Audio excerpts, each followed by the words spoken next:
네, 여러분 안녕하세요. 이번 주는 마지막 이제 시간인데요. 맞자문에 대해서 공부해 보도록 하겠습니다. 빠는 뭐뭐을이란 뜻으로 해석을 할 수 있고요. 먼저 학습 목표, 학습 내용을 살펴보면요. 맞자 문장을 용법을 이해하고 또 예문을 익히는 것이 되겠고요. 표현 방법 알고 편하게 말하기의 순서가 되겠습니다. 자, 지난주에 공부했던 내용 정리해 볼게요. 지난주에는 동작의 횟수, 그다음에 동작의 기간을 표현하는 내용에 대해서 알아봤습니다. 그래서 동작의 횟수를 표현할 때는 뭐 그거를 몇 번 했다 이런 식으로 동작의 횟수를 표현할 때는 그 횟수가 동사의 뒤에 오는 걸 우리가 볼 수 있죠. 그래서 예를 들어서 한 번 가봤다라고 하면은 去过一次와 같이 동사 뒤에 횟수를 넣어서 표현을 합니다. 次의 경우에는 번이란 뜻이죠. 또 비엔도 번이란 뜻인데 그 차이가 있다라고 하면 次는 반복할 수 있는 횟수, B에는 처음부터 끝까지의 그 과정을 통틀어서 한 번이라고 일컫는 그런 거죠. 그래서 좀 제한이 됩니다. 예를 들어서 뭐 영화를 본다, 아니면 책을 본다, 책을 한 번 봤다, 영화를 한 번 봤다와 같이 영화나 책처럼 이런 것들에 처음부터 끝까지 할 수 있는 말 같은 것도 그렇고요. 그래서 처음부터 끝까지 할 수 있는 그런 거에 횟수에 제한이 되고, 츠의 경우에는 뭐 중국을 뭐 3번 가봤다, 4번 가봤다, 중국은 계속 반복해서 갈 수 있는 거니까요. 그래서 번이라는 의미로 둘 다 번이란 뜻이지만 중국어에서는 이런 뉘앙스적인 차이가 있습니다. 그리고 그 목적어가 있을 때는 목적어를 주어 앞에 넣어서 강조를 하는 경우도 있었죠. 이거는 우리말 어순하고 굉장히 똑같습니다. 중국이요, 저 몇 번 가봤어요. 이런 식으로 표현을 하죠. 그래서 중국, 我去过几次와 같이 나타내고요. 또 이번에는 동작의 기간을 표현할 때도 동작의 기간이라는 것은 그 얼마 동안 그 동작을 했다라는 걸 얘기를 하는데, 동사 다음에 소요된 걸린 시간을 나타내는 순서로 표현을 하죠. 그래서 8시간 일한다라고 하면은 工作8个小时와 같이 시간이, 그 동작을 하는데 걸리는 시간이 동사 뒤에 오는 걸 볼 수 있습니다. 또 상하이에 온 지 보름이 되었다라는 표현할 때도요. 我来上海半个月了라고 하죠. 그래서 半个月라는 표현이 来上海, 상하이에 왔다라는 것 뒤에 옴으로써 상하이에 도착한 지 반개월, 보름이 되었다는 걸 나타내주고 있죠. 원래는 我来了上海, 내가 상하이에 왔고 그 기간이 지금 보름 동안 이어지고 있다라는 거죠. 그런데 여기 동사 뒤에 나오는 러가 생략될 수 있기 때문에 이런 식으로 문장이 표현이 된 걸 우리가 또 볼 수 있습니다. 자, 그리고 그 시량, 그 동작을 하는데 걸리는 그 시간, 시량사가 오는데 목적어가 올 때는 표현 방법이 이렇게 두 가지가 있었죠. 동사 다음에 시량, 시간, 그 다음에 뜨를 써주거나 생략하거나, 그 다음에 목적어가 오는 순서, 또 아니면은 동사, 목적어, 동사, 그 다음에 시간이 오는 순서로 표현을 했죠. 그래서 내가 学了1年的汉语라고 하면은 내가 동사 다음에 시간이 오고 뜨가 왔고 목적어가 오는 순서로 표현을 하죠. 근데 이제 요 과정은 동작의 기간을 표현하는 요 표현이 그대로 적용이 됐는데 르가 문제예요. 르를 우리가 좀 잘 따져봐야 돼요. 그래서 我学了1年的汉语라고 하면 문장 끝에 르가 없어요. 그러니까 나는 배웠다 얼마 동안? 1년 동안의 중국어를. 그러니까 내가 중국어를 1년 배웠고 지금은 배우고 있지 않다라는 거죠. 여기서는 르가 문장 끝에 쓰였기 때문에 내가 상하이에 왔고 그 온 기간이 지금 보름간 지속되고 있다라는 걸 설명을 하지만 여기에서는 문장 끝에 르가 없어요. 그래서 동사 뒤에만 르가 있죠. 그래서 내가 이걸 배웠는데 얼마 동안 배웠냐면은 1년 동안 중국어를 배웠다라는 그런 얘기죠. 또 요거는 요렇게도 표현을 할 수 있죠. 그래서 주어 다음에 동사가 오고요. 그 다음에 목적어, 중국어를 배우니까 목적어가 왔어요. 그 다음에 동사 한 번 더 반복을 해주고요. 그 다음에 거기에 걸린 시간이 이렇게 쓰였습니다. 이것도 보면 똑같은 뜻이에요. 我学汉语, 내가 중국어를 공부하는데 学了, 배웠어요. 얼마 동안? 1年, 1년 동안요. 근데 지금은 공부하지 않아요, 인 거죠. 그래서 일단 동작의 기간을 표현할 때 목적어가 온다면 이런 식으로 표현할 수 있고, 또 이렇게 이제 표현은 이렇게 됐는데 또 르가 어떤 위치에 있느냐에 따라서 그 동작이 계속 이어지고 있거나 아니면 종료되었다는 거를 우리가 문장을 통해서 판단할 수 있죠. 자, 그래서 13주에 배웠던 동작의 횟수와 동작의 기간에 관련된 내용 정리해봤습니다. 자, 이번 시간에는 이제 맞자문에 대해서 앞에서도 말씀을 드렸지만 맞자문에 대해서 공부해 볼 텐데요. 먼저 생각해 보기입니다. 자, 여기 두 개의 문장이 있어요. 看完小说了. 그래서 소설을 看完 다 읽었다. 자, 칸은 보다란 뜻이고요. 완은 끝내다잖아요. 그래서 看完 이렇게 표현을 하면은 동사 뒤에 끝내다라는 표현이 쓰여서 다 읽었다라는 거죠. 이때 완은 이 동작의 결과를 보충 설명해주는 결과 보어입니다.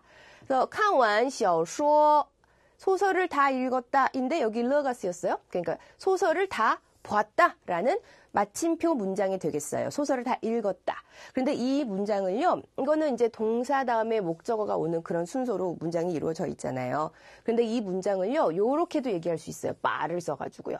빠를 쓰게 되면은 뭐뭐을이란 뜻을 갖고요. 그 다음에 여기 구체적인 어떤 대상이 옵니다. 그 다음에 동사 뒤에 이제 그 구체적인 그 부가적인 성분이 동사 뒤에 부가적인 성분이 와서 이거를 어떻게 처리했다라는 거를 구체적으로 설명을 해주고 있어요. 그래서 把小说看完了라고 하면은 소설을 내가 다 읽었다라는 그 소설을 내가 어떻게 처리했다라는 것에 대한 구체적인 설명을 하고 있는 거죠. 자, 이 두 문장은 모두 소설책을 읽었다라는 표현입니다. 우리말로 볼 때는 뭐가 달라? 별 차이가 없는 것 같이 느껴지죠. 그런데 중국어로 이렇게 옮겨 놓은 것인데 우리말로는 똑같은 표현이 중국어로 두 개 버전으로 쓰였구나 이렇게 생각할 수도 있는데요. 그만큼 양자 사이에는 뉘앙스 차이가 이렇게 존재합니다. 그래서 어떤 뉘앙스 차이가 있는지 처치라는 것을 어떻게 처리한다 이런 뜻이죠. 그래서 처치를 나타내는 맞자문에 대해서 한번 생각해 보도록 하겠습니다. 자, 소설책을 다 읽었다라는 표현은 우리말 해석은 똑같아요. 근데 중국어가 이렇게 두 가지가 이렇게 나옵니다. 하나는 看完小说了 소설을 다 읽었다라는 동사 목적어의 순서이고 또 하나는 맞자문을 쓰고 목적어가 그 다음에 놓이고 그 다음에 동사가 오는 그런 순서죠. 그래서 이 소설을 다 읽었다라는 것인데 중국어적인 뉘앙스로 하면은 내가 이 소설을 어떻게 처리했다라는 거를 명확하게 전달을 해주고 있어요. 그러니까 그 대상을 어떻게 처리했다라는 것에 대한 설명이 보다 구체적이라는 걸 우리가 알 수 있습니다. 그래서 우리말로 하면은 다 똑같은 표현이지만 중국어에서는 이 부분이 훨씬 더 그걸 어떻게 했다, 어떻게 처리했다, 정리했다, 뭐 이런 뉘앙스가 더 이제 부각이 돼서 나타난다 이렇게 볼 수가 있겠습니다.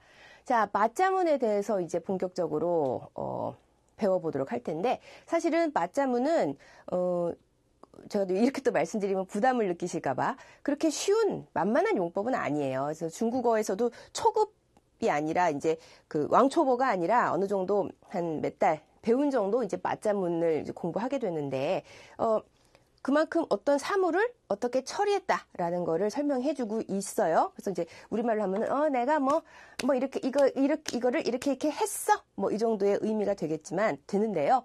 그 동사 목적어의 단순한 구조가 아니라 바를 써가지고 그 사물을 어떻게 했다, 어떻게 처리했다라는 거를 보다 구체적으로 전달하는 그런 표현이다. 이 정도로 정리하시고 맞자문에 대해서 이제 공부를 시작하시면 되겠습니다. 자, 먼저 표현 방법을 보시면 우리가 제일 기본적으로 배우는 게 동사 목적어 구조의 중국어 문장이잖아요. 그래서 看完 다 읽었다, 小说 소설을 그리고 了는 했다라는 그런 뜻이죠. 그래서 看完小说了라고 하면은 소설을 다 읽었다. 우리가 그동안 배웠던 전형적인 동사 목적어 형식의 중국어 문장입니다. 자, 그런데 이거를 이렇게 안 하고 맞자문을 써가지고 표현을 한다라는 거예요. 그러면 내가 그거를 어떻게 처리했어? 라는 걸 보다 명확하게 전달을 할 수 있으니까요. 자, 그래서 바를 쓰게 되면은요, 바 뒤에는, 여기는 지금 동사 목적어지만, 바를 쓰게 되면은, 바 뒤에 바로 그 대상, 목적어가 옵니다. 그 다음에 동사가 오고요. 그 다음에 동사만 하나만 딱 오는 것이 아니라 부가적인 성분도 같이 쓰입니다. 그래서 把小说看完了 이 문장을 맞자문을 써서 옮긴다면 이렇게 되는 거죠. 看完小说了 라는 표현이 맞자문을 쓰게 되면은 把小说看完了 이렇게 이제 옮겨지는 거예요. 자, 순서는 把 다음에 목적어가 오고요. 동사가 오고요. 그 다음에 부가 성분이 오는 순서로 이루어집니다. 자, 바 플러스 목적어가 동사의 이 바 플러스 목적어 부분이 이 동사의 상황의 역할, 그러니까 꾸며주는 역할을 하는 구조로 문장이 이루어지는 거예요. 자, 근데 요거는 단순한 동사 목적어 구조죠. 그래서 단순한 기술인데 반해서 맞자문은 구체적으로 사물을 어떻게 처리했다. 또 그 처리 결과까지 상세하게 설명을 하고 있다라는 거죠.